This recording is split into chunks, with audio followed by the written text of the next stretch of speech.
Hello, नमस्कार, आदाब। मैं हूं मोहम्मद अहमद काज़मी, लेकर आया हूं आपका पसंदीदा कार्यक्रम आपके रूबरू। मीडिया स्टार वर्ल्ड लगातार आपको खबरें पहुंचा रहा है, ऑथेंटिक, सही, जांच परख करके, और कुछ जानकार लोगों से मुलाकातें करा रहा है। मकसद यह है कि आप किसी गोदी मीडिया, चाहे नेशनल हो या इंटरनेशनल, उसके प्रोपेगेंडे से आप बचे रहें और सही इंफॉर्मेशन, सही नैरेटिव आप तक पहुंचता रहे। आज काफी गैप के बाद एक बार फिर मैं बात कर रहा हूं अमरीश मिश्रा जी से। बेंगलोर में रहते हैं, बहुत ही बेबाक अंदाज में बात करते हैं, वॉर हिस्टोरियन के तौर पर भी जाने जाते हैं, और ईरान की जो ये मौजूदा जंग है, अमेरिका और इसराइल के जरिए थोपी गई जंग, उस पर लगातार मुख्तलिफ चैनल्स पर आप उन्हें जरूर देख रहे होंगे। आज हमने उनसे रिक्वेस्ट की, उन्होंने हमें वक्त दिया, उसके लिए हम शुक्रगुजार हैं। अमरीश मिश्रा जी, सीधे सवाल पर मैं आता हूं, वक्त बगैर खराब किए, बगैर लंबी प्रीफेस बनाए। आज 67वां दिन है, 28 फरवरी से आज। इस वक्त की जो बिल्कुल ताजा खबरें हैं वो ये कि स्ट्रेट ऑफ हॉर्मुज पर ईरान ने अपना नया मैकेनिज्म लागू कर दिया। ट्रंप ने ऑपरेशन फ्रीडम जो 2 दिन पहले शुरू किया था, उसे रोक दिया। अमेरिका के फॉरेन मिनिस्टर मार्को रूबियो और कहते हैं कि ईरान के खिलाफ जो हमला था, जो जंग थी, वो खत्म हो चुकी है।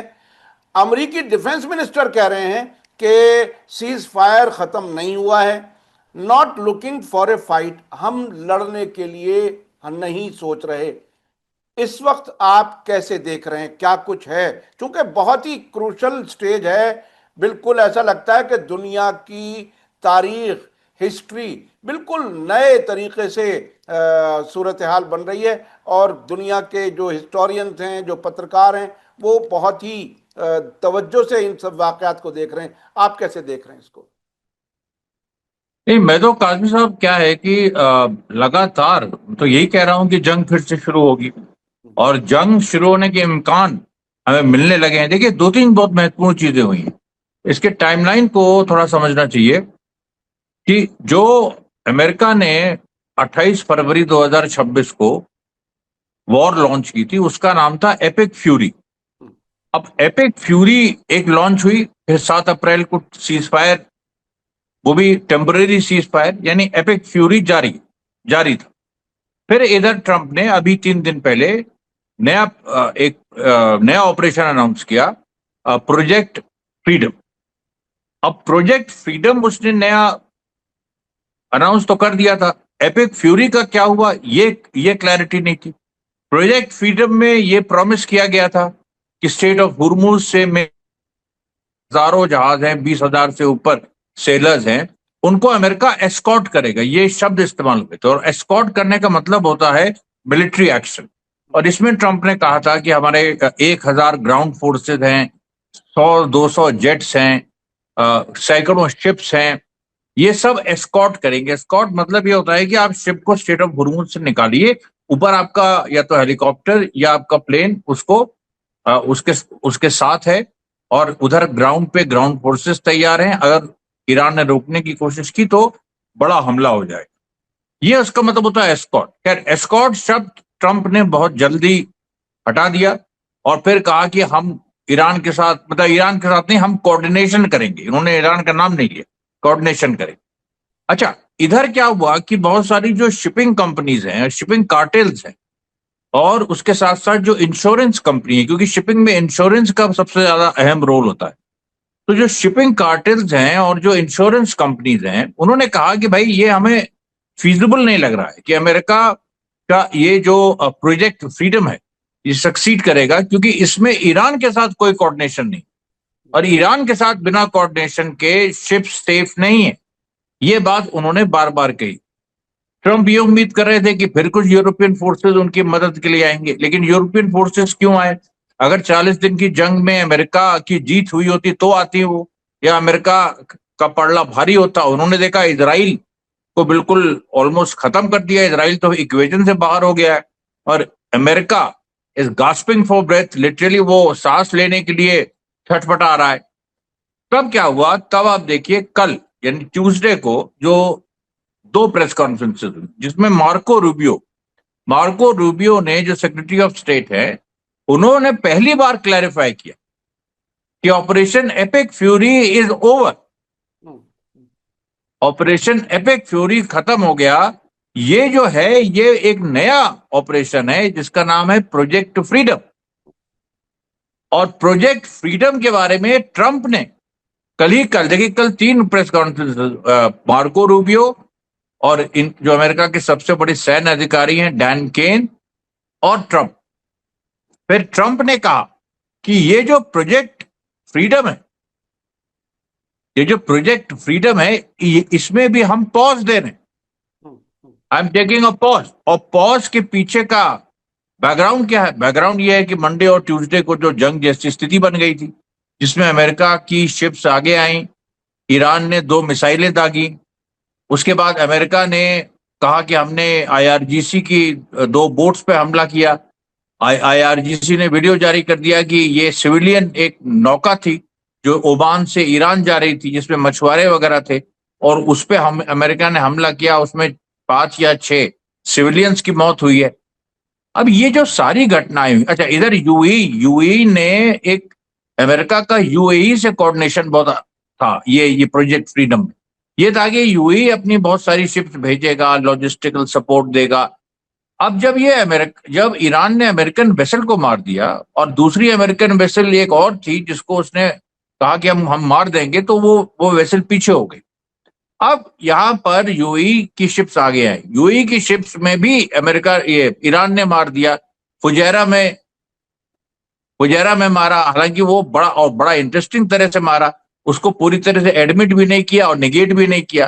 कहा कि ये this is the result of American adventurism, कि अमेरिका की गलती की वजह से ये हुआ। यूएई को वार्न कर दिया, तुम भी इसमें मत पड़ो। तो जो शिप्स आगे बढ़ी थी गल्फ ऑफ ओमान की तरफ, उसमें बाकायदा मैप्स हैं उसके कि वो तुरंत भाग के रसल अल खैमा वापस आ गई। तो ये देखिए, जो स्टैंड ऑफ हुआ, एक पूरा आंख में आंख मिला के गोलियां भी चली, सब कुछ हुआ, और उसमें ट्रंप को ये लग गया कि प्रोजेक्ट फ्रीडम सक्सीड नहीं करेगा, तो प्रोजेक्ट फ्रीडम उन्होंने पॉज कर दिया। आज की स्थिति यह है कि नेवल ब्लॉकेड जारी है, स्टेट ऑफ हुर्मुज ईरान ने बंद किया हुआ है। उसके बाहर ट्रंप के हिसाब से उनका नेवल ब्लॉकेड जारी है, हालांकि वो नेवल ब्लॉकेड कई बार ब्रीच हो चुका है, ईरान ने कई बार ब्रीच किया है। अभी 1.9 मिलियन बैरल्स ऑफ ऑयल ये अभी इंडियन सब कॉन्टिनेंट पहुंचे हैं, अलग अलग जगह उनको डिस्ट्रीब्यूट किया जा रहा है। उसके साथ साथ और भी ईरान ने बहुत सारे बार्टर सिस्टम और लैंड रूट्स निकाल लिए हैं। चाइना के साथ रेड लिंक निकाल लिया है। पाकिस्तान ने कई बॉर्डर क्रॉसिंग्स खोल दिए हैं। तो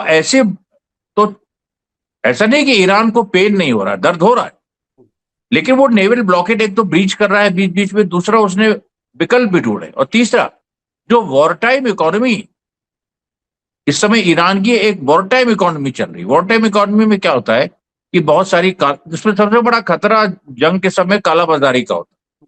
तो काला बाजारी को कंट्रोल करना होता है सरकार को, जब कोई भी सरकार जंग से गुजर रही हो। तो ईरान ने कालाबाजारी के खिलाफ जो सख्त कदम उठाए, और जिनके चलते वहां पर स्थितियां काबू में आ रही हैं धीरे धीरे, जो महंगाई बढ़ी, जो एक समस्या इस नेवल ब्लॉकेड से हो रही है, तो ये सारी चीजें ईरान अपने डोमेस्टिक लेवल पे उनको स्ट्रेंथन कर रहा है। तो इसलिए देखिए, अभी तो ईरान की विन विन सिचुएशन फिलहाल, और इसमें अमेरिका का आगे का मूव क्या होगा, इस पर सब कुछ डिपेंड करता है। जी। अच्छा, ईरान की बंदरगाहों से एक रिपोर्ट आ रही है 2 दिन पहले। वहां के जो हेड हैं उन्होंने कहा कि हमारी तमाम बंदरगाहों पर लोडिंग अनलोडिंग सब कुछ हो रही है, ऐसा नहीं है कि एक्टिविटीज रुकी हों। तो ऐसा लगता है कि जहाज जा रहे हैं। शुरू शुरू में जब ब्लॉकेड हुआ था तो ये खबर आ रही थी कि चीन और ईरान के जहाज आराम से निकल रहे हैं और अमेरिका नहीं रोक पा रहा है। अब जिन 2-3 प्रेस कॉन्फ्रेंसेस का आपने जिक्र किया, खासतौर पर डोनाल्ड ट्रंप और खुद पीट हेग्सेथ और मार्को रूबियो, इन तीनों ने मीडिया से बात की।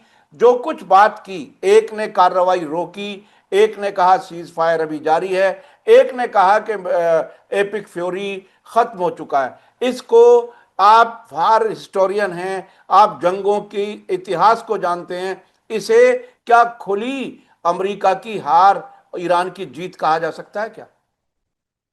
देखिए क्या है कि अभी मेरे ख्याल से 2 दिन पहले हाँ। एक आईआरजीसी ने आर्टिकल पब्लिश किया था जिसमें उन्होंने कहा था ट्रंप के पास दो ही विकल्प है, या तो खराब डील या असंभव जंग या नामुमकिन जंग, हम्म। मतलब बैड डील और इम्पॉसिबल वॉर।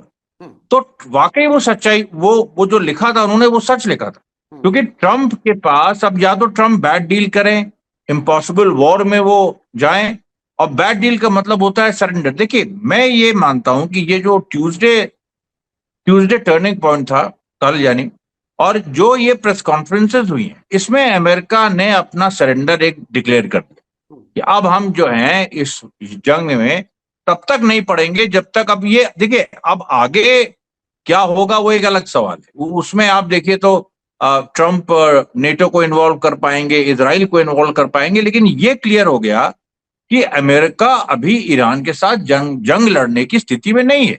40 दिन में उसका इतना नुकसान हुआ है अमेरिका का, उसका स्टॉक्स डिप्लीट हो गए, उसके इंटरसेप्टर्स खत्म हो गए, वो नहीं लड़ सकता है जंग। उसके जो एयरक्राफ्ट हैं वो उनको बड़ा खतरा है। जो इकोनॉमिक कॉस्ट है, ईरान ने एसिमेट्रिक वॉर करके जो हाई इकोनॉमिक कॉस्ट अमेरिका पे लाद दी, वो अमेरिका नहीं झेल पा रहा है। अमेरिका के अंदर की आज डोमेस्टिक रिपोर्ट ये है कि तेल जो है वो $4.5 प्रति गैलन वो पहुंच गया है।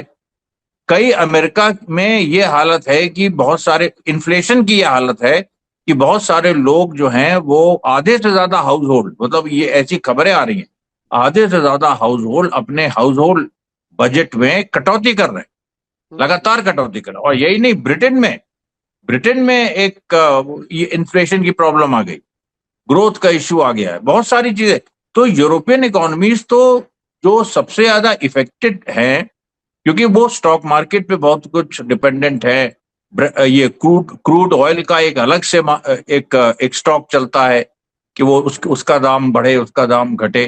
तो ये बहुत बड़ा नुकसान आर्थिक ऐसा लग रहा है कि एंग्लो अमेरिकन जो ब्लॉक है और उसके साथ यूरोप भी है उसको हुआ है, और वो इस आर्थिक शॉक को झेल नहीं पा रहा। अच्छा, इस बीच में दो खबरें आई अमेरिका से। न्यूयॉर्क में सिनेगॉग के सामने प्रोटेस्ट में इजराइल के खात्मे के लिए प्रोटेस्ट हुए, बाकायदा डेथ टू इजराइल किस्म के नारे लगे न्यूयॉर्क में। कोई सोच नहीं सकता था जहां सबसे ज्यादा यहूदी रहते हैं वहां ये हुआ। और दूसरे 50% रेट बढ़ चुके जब से जंग शुरू हुई है तेल के। तो ये दोनों खबरें जो अमेरिका से आ रही हैं वो बेचैनी। अच्छा, एक और पहलू है, आपने जरूर उस पर नजर रखी होगी।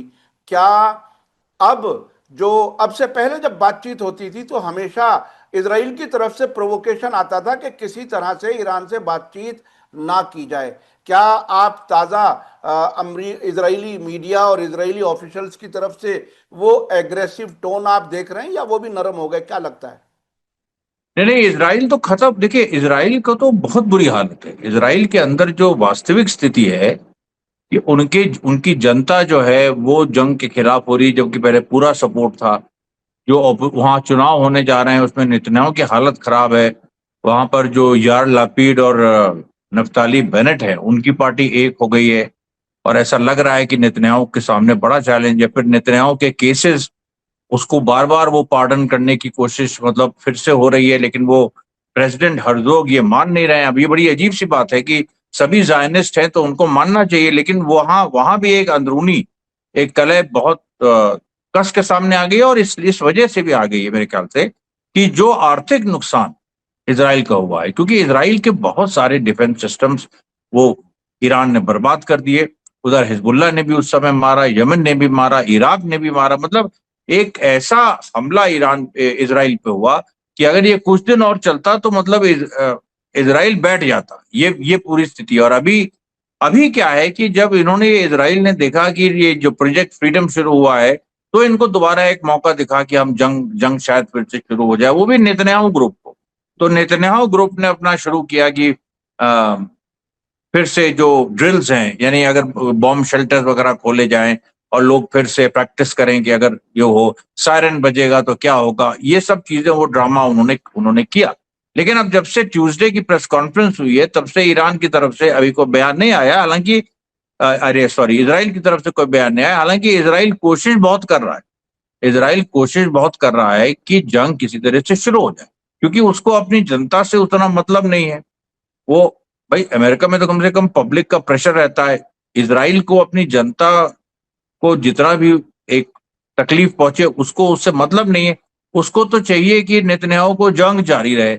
अब वहां पर समस्या ये आ गई है कि लेबनान में ये लोग हार रहे हैं, और लेबनान की जो सिचुएशन है, सीज फायर हो गया देखिए 16 अप्रैल को, और कितने दिन हो गए, लेकिन हर दिन जंग वहां पर लड़ाई चल रही है, क्योंकि हिजबुल्लाह ने यह तय कर लिया है कि इस बार हम सीज फायर वायलेशन जो इजराइल करता है, और उसने पिछले सीज फायर के बाद बहुत सारे वायलेशंस किए और हिजबुल्लाह चुप रहा। इस बार हिजबुल्लाह ने एक नया अप्रोच निभाया है कि हम हर सीज फायर का हम जवाब देंगे। अब उसकी हालत ये होगी कि जो नया ड्रोन हिजबुल्लाह ने बनाया है, एफपीवी ड्रोन, जो गॉगल से और ये पूरा ये चलता है, ज्यादा सस्ता है, कमर्शियल है, उसमें पेलोड ज्यादा है, और सबसे बड़ी बात है कि वो जैम नहीं हो रहा है। ये जो एफपीवी ड्रोन हिजबुल्लाह ने नया निकाला, क्योंकि ऑप्टिकल फाइबर इसमें लगे, ये रेडियो वेव्स एमिट नहीं करते, जिससे आप जैम कर सकते। तो इजराइल के लिए बहुत बड़ी समस्या हो गई। बहुत सारे इजरायली घायल, ये जो सीज फायर डिक्लेयर होने के बाद कम से कम 20 से 25, 20 से 30 लोग इजरायली सोल्जर्स घायल हो गए। और ये लोग मृतकों की संख्या अपने बताते नहीं, तो घायलों में कितने मृत हैं आप सोच सकते हैं। किसी ने सोचा नहीं था कि यह हालत होगी। इजराइल की डिवीजन, 3-3 डिवीजन लेबनान में लगी थी, साउथ लेबनान में, और हर डिवीजन में अब करीब 15,000 सोल्जर्स, मतलब 45,000 सोल्जर्स लगे थे। और अब आज ये स्थिति है कि वो डिवीजन मैनूवर नहीं कर पा रही हैं, आगे नहीं बढ़ पा रही, क्योंकि जैसे ही वो आगे बढ़ती हैं हिजबुल्लाह मार देता है। और इसी वजह से सिविलियन एरियाज पे भी जो इजराइल की महारत थी कि लेबनान के सिविलियन एरियाज पे उसने भयंकर स्ट्राइक्स की थी, इस बार वो भी नहीं कर पा रहे। तो इसलिए देखिए, यहाँ तो हिजबुल्लाह ने यहाँ फंसा दिया है इजराइल को। और हिजबुल्लाह ने जो इजराइल सोच रहा था कि सीज फायर मान के हिजबुल्लाह भी कुछ करेगा नहीं और हम अपना करते रहेंगे, हम ऑलरेडी कुछ हिस्सा साउथ लेबनान का कब्जा कर चुके हैं, आगे बढ़ जाएंगे, वो साउथ ऑफ लिटनी रिवर तक पहुंच जाएंगे, लेकिन वैसा हुआ नहीं। तो अब देखिए, लेबनान के बारे में अमेरिका की तरफ से जो आखिरी बयान आया है वो बहुत ही इंटरेस्टिंग है। एक तो ये कि अमेरिका बातचीत कराने की कोशिश कर रहा है, दूसरा वो ये कह रहा है कि साहब एग्रीमेंट तो हो सकता है इजराइल और लेबनान के साथ, लेकिन हिजबुल्लाह प्रॉब्लम है। हिजबुल्लाह जो है वो एग्रीमेंट नहीं होने दे रहा है। कानूनी तौर पर लेबनान के संविधान में ये बाकायदा लिखा है कि डायरेक्ट कभी इजराइल से बात नहीं होगी, वो एक दुश्मन मुल्क है, इसलिए, और वो बहरहाल फिर भी बातचीत की कोशिश हो रही है। अब मैं चलना चाहता हूं इन अरब देशों की तरफ जिनके सर से अमेरिका का साया जो है वो खत्म हो गया, जिसे कहते हैं ना फौजी ठिकाने अमेरिका ईरान ने जो है वो मार दिए। एक तरह से ये अरब हुक्मरान यतीम हो चुके हैं। यतीम इसलिए मैं कह रहा हूं कि जो इनको फौजी ताकत जिससे मिलती थी उसी की पिटाई हो गई। अब क्या होगा, अब ये कहां जाएंगे, क्या करेंगे? अभी तक यूएई के प्रेसिडेंट की तरफ से आखिरी बयान ये कि हमारे ईरान के हमले के बाद बहुत से मुल्कों ने हमारे साथ हमदर्दी जताई, जिसमें नेतन्याहू भी शामिल हैं। उनकी हमदर्दी अब भी वो तलाश कर रहे हैं। आखिर ऐसे क्या होगा, क्या लगता है आपका इन अरब मुल्कों का? नहीं, इस पे तो काजमी साहब सीधी बात है ना, ओपेक जब से छोड़ा यूएई ने, तो अब तो उसने एक जंग मोड़ ले लिया है सऊदी अरेबिया से सीधे, और सऊदी अरेबिया यूएई में रिश्ते बहुत खराब हो गए। अफ्रीका में जो यूएई ने किया और जिस तरह से वो उसका सोना लूटा, और सऊदी अरेबिया के नाक के नीचे यमन में सऊदी अरेबिया से भिड़ंत हो गई। अब यहां पर देखिए बहुत ही ऑब्वियस है, अब तो ईरान यूएई को आइसोलेट करके टारगेट कर रहा है यूएई, और उसको सऊदी अरेबिया कतर को टारगेट करने की जरूरत ही नहीं, क्योंकि वहां पर अमेरिकन जो इक्विपमेंट था वो धराशायी हो चुका है, और अब उसको वापस बिल्डअप होने की कोई परिस्थिति नहीं है, और अभी हुआ भी नहीं है। जॉर्डन भी, और जो उनका जो मुवफ्फक सल्ती जो एयरबेस था वो काफी हद तक नष्ट हो चुका है। तो अब यूएई जो है ये अपने मसल फ्लेक्स करने की कोशिश कर रहा है कि अमेरिका इजराइल का प्रोटेक्शन है, हम ये कर देंगे वो कर देंगे, लेकिन देखिए ये हारी हुई लड़ाई वो लड़ रहा है।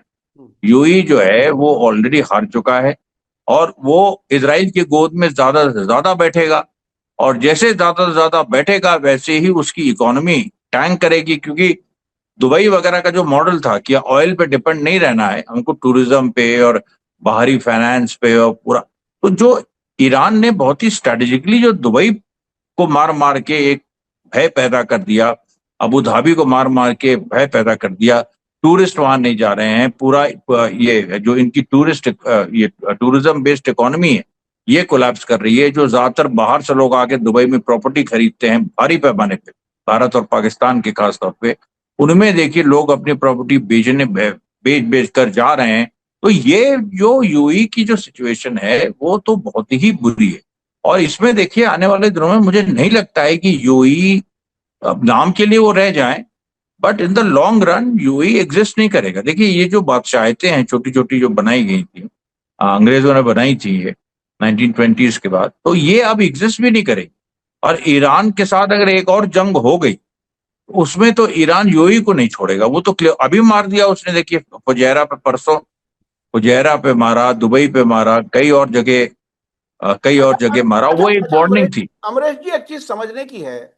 मैं भी ज्योग्राफी का स्टूडेंट रहा हूँ, ज्योग्राफी का। उसमें फुजैरा जो है, जब हम मैप देखते हैं तो ओमान एक हद तक जा करके फिर वहां वो खत्म हो जाता, फुजैरा समंदर की तरफ उसका बंदरगाह है, फिर ऊपर का हिस्सा कुछ जो है वो ओमान का फिर है, जिसके बुनियाद पर ईरान और ओमान इसको शेयर करेंगे, हॉर्मोज के टोल को, हॉर्मोज के इख्तियारात को। ये जो फुजैरा पर हमला हुआ है और ईरान का ये कहना कि फुजैरा को भी ऑपरेशनल नहीं रहने देंगे, यहां से भी तेल एक्सपोर्ट नहीं होने देंगे, यह इंटरनेशनल कानून के लिहाज से किस किस हद तक इसमें ईरान सही है, या ये अब ईरान की दादागिरी हो गई है कि वो जहां चाहे कह दे यहां से भी नहीं होने देंगे, क्या है वो, थोड़ा सा बताइए। नहीं नहीं, देखिए ईरान की जो डॉक्ट्रिन है वो यही है, सेल्फ डिफेंस की, अभी भी यही है उनका। ये कहना है कि यूएई के बेसिस हमेशा इस्तेमाल किए जाते हैं ईरान के खिलाफ। पहले तो खैर वो पूरा जो अरब पूरा क्षेत्र है उसके बेसिस इस्तेमाल हुए, और वो सच साबित हुआ, उसके बेसिस इस्तेमाल हुए 40 दिन की जंग में, और ईरान ने जवाबी कार्रवाई की और वो उन जगहों पर जबरदस्त नुकसान हुआ।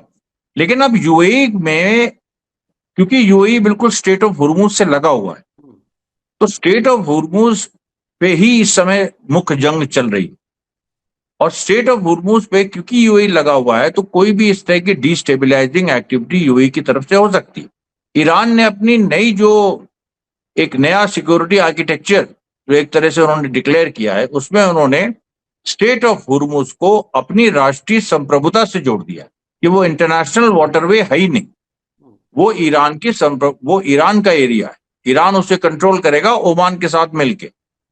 तो अब ये जो पूरी एक स्थिति बन गई है, इसमें देखिए इंटरनेशनल लॉ के अंदर भी ईरान है, और उसके साथ साथ इंटरनेशनल लॉ को वो और उसकी लिमिट्स भी एक्सप्लोर कर रहा है कि इंटरनेशनल लॉ को, जैसे अमेरिका वगैरह ने जो मन चाहे किया और इंटरनेशनल लॉ की भी बात करते रहे, तो ईरान भी यही कह रहा है कि भाई हम अपने सेल्फ डिफेंस में जेन्युइन चीजें कर रहे हैं, और वो इंटरनेशनल लॉ को उसको अकोमोडेट करना चाहिए। तो सही बात है कि इंटरनेशनल, देखिए इंटरनेशनल लॉ क्या है, इंटरनेशनल लॉ ऐसा तो है नहीं कि जो कुछ लिखा हुआ है, अब लिखे होने में तो ये भी है कि जो भी मेंबर देश हैं, जो भी यूएन जनरल असेंबली के हिस्से हैं, अगर कोई मेंबर देश दूसरे मेंबर देश पे हमला करता है तो यूएन को कंडेम करना चाहिए उस हमले को। अभी भी अमेरिकन इजरायली एग्रेशन कंडेम नहीं हुआ है, यूनाइटेड नेशन सिक्योरिटी काउंसिल में भी कहाँ कंडेम हुआ है। तो फिर इंटरनेशनल लॉ की बात तो तब आएगी जब इंटरनेशनल लॉ फॉलो किया जाएगा, जब फॉलो ही नहीं किया जा रहा है, और जब हर जगह अमेरिका। इसराइल को कह दिया जाता है कि उसे राइट टू सेल्फ डिफेंस है, इसराइल को ये कह दिया जाता है, हालांकि वो ऑक्यूपाइंग एक तरह से स्टेट है जो फिलिस्तीन पर कब्जा करके, तो ईरान को भी अपना सेल्फ डिफेंस के लिए क्या आप ये कहना चाह रहे हैं कि ये जो फुजैरा है, फुजैरा को भी ईरान अगर कंट्रोल करता है या अपनी मर्जी से चलवाता है तो वो सेल्फ डिफेंस में आएगा क्या? और बिल्कुल है भाई, सीधी बात है, क्योंकि वो कह रहे हैं कि फुजैरा से हमारे खिलाफ अटैक्स लॉन्च होते हैं, फुजैरा से पूरी कोशिश हो रही है कि स्टेट ऑफ हुर्मुज पे जो हमारा कब्जा है उसको तोड़ा जाए, अमेरिकन सोल्जर्स वहां हैं, वो कुछ इस तरह की चीजें कर रहे हैं। तो कहने का मेरा मतलब ये है कि ईरान इस समय जंग में, इसराइल और अमेरिका के खिलाफ। तो जंग में कोई भी अगर दूसरा अमेरिका इसराइल को मदद करे, या कोई ऐसा जैसे फुजैरा है, यूएई है, तो it's a coalition of kingdoms.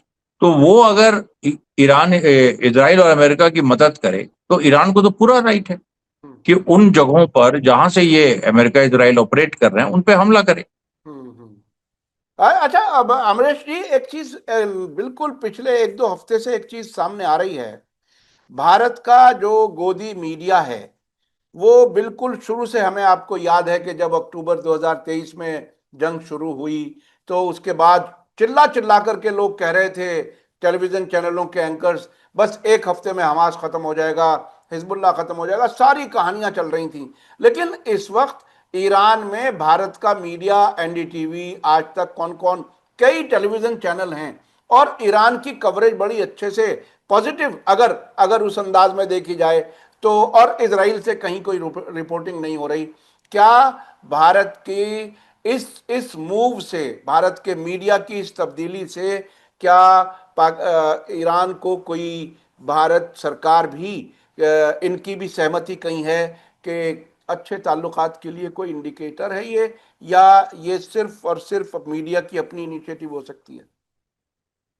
नहीं देखिए, ये जो ईरान के सवाल पे, एक्चुअली मैं बताऊं तो मुझे लगता है कि मोदी अमित शाह थोड़ा पीछे हो गए हैं, ब्यूरोक्रेसी डिक्टेट कर रही है। और ब्यूरोक्रेसी का ये कहना है कि जो इंडिया की ट्रेडिशनल पॉलिसी है ईरान के प्रति, जो इंडिया फ्रेंडली रहा है, उसको हमको दोबारा रिवाइव करना चाहिए, उसी लाइन पे चल रही है चीजें। हम्म, हम जो मोदी गए थे इसराइल, और जिसकी वजह से बहुत इनकी फॉरेन पॉलिसी पे सवाल उठ गया और पूरे दुनिया में ये अलगाव में पड़ गए, भारत अलगाव में पड़ गया।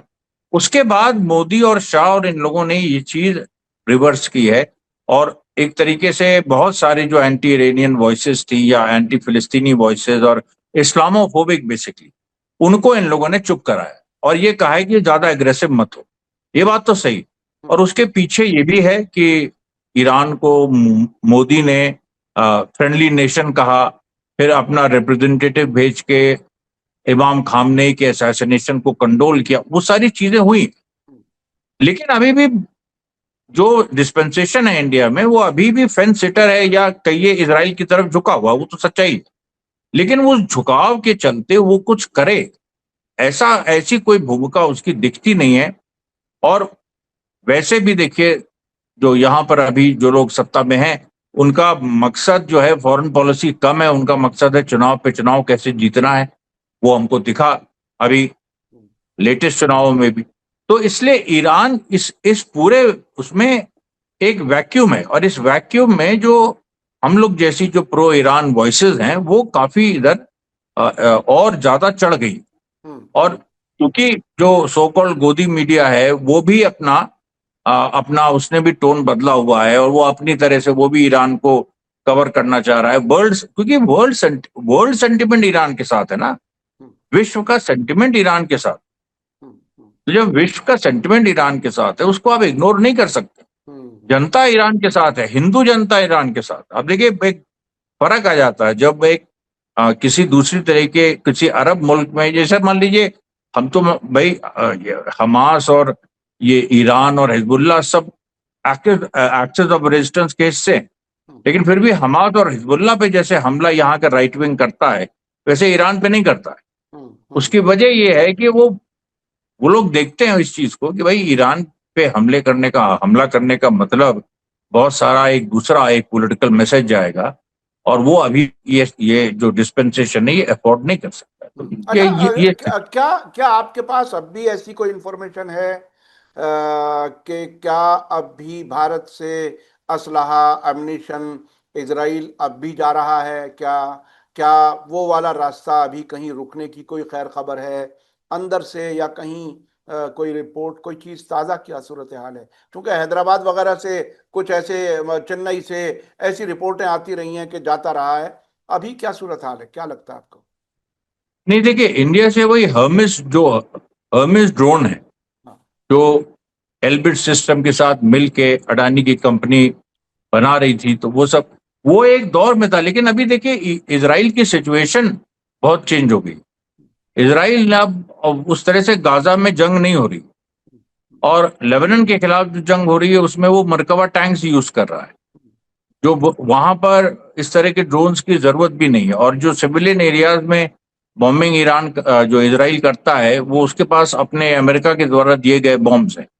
तो इंडिया से अभी एक गिरावट आई, मैं ये कहूँ। अभी मुझे एग्जैक्ट इंफॉर्मेशन नहीं है, आंकड़े नहीं है मेरे पास, लेकिन और आंकड़े इशू होना भी बंद हो गए हैं, लेकिन उसमें ये है कि गिरावट आई है क्योंकि इजराइल को वो इंडिया में बने जो ड्रोन्स हैं हर्मेस खासतौर पर, उनकी जरूरत उस तरह की इस समय नहीं। अब इजराइल इस समय देखिए ईरान से जंग की तैयारी कर रहा है, सेकेंड राउंड की। ईरान के साथ इसकी जरूरत है, अमेरिकन प्लेन्स की जरूरत है, वो पहुंच रहे हैं। जो एक अभी भी देखिए, अभी खबर आई थी मेरे ख्याल से 4-5 दिन पहले की कि 6,000 टन मिलिट्री इक्विपमेंट इजराइल पहुंचा है। तो अमेरिका जो इजराइल का नुकसान हुआ है, डिप्लीशन हुआ, उसको पूरा भी करने की कोशिश कर।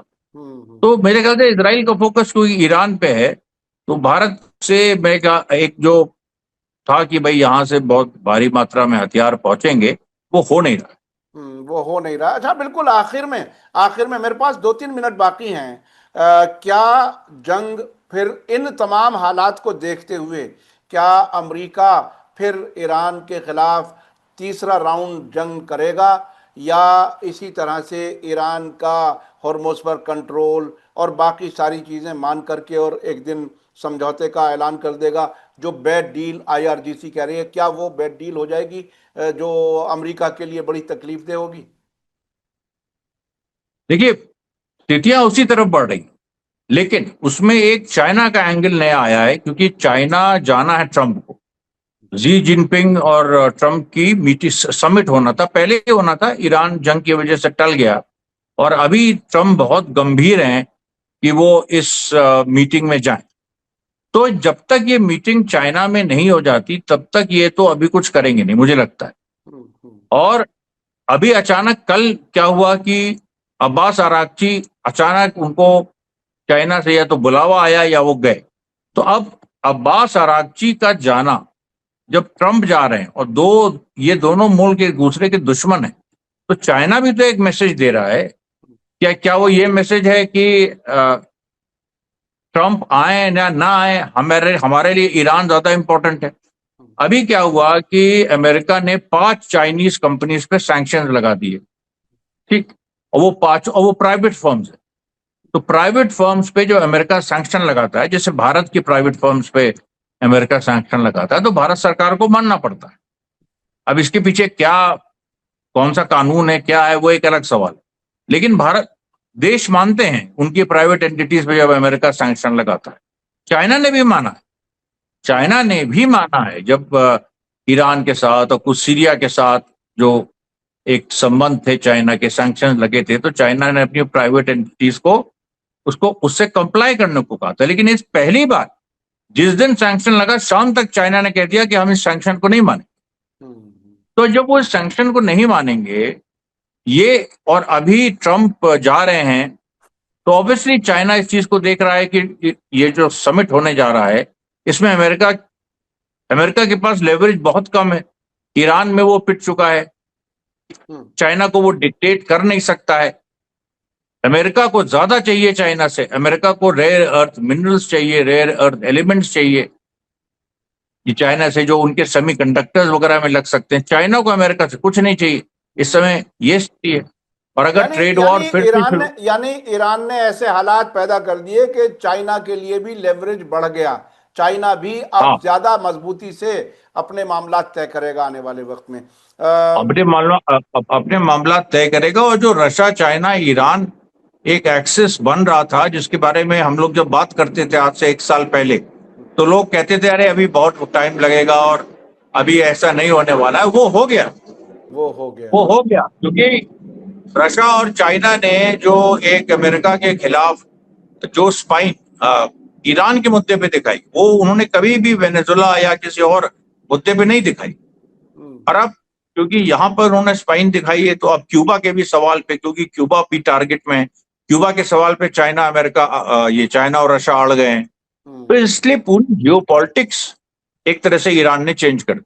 जी जी जी, बहुत बहुत शुक्रिया, बहुत बहुत शुक्रिया। दुनिया की सियासत बदल दी ईरान ने आने वाले वक्त में। और चीज़ें मुझे लगता है कि अमेरिका और इजराइल जिस तरह से फरवरी में जिस तरह से उन्होंने जोरदार होकर के रजीम चेंज करने के इरादे से वो किया था, वो सब कुछ नहीं हुआ।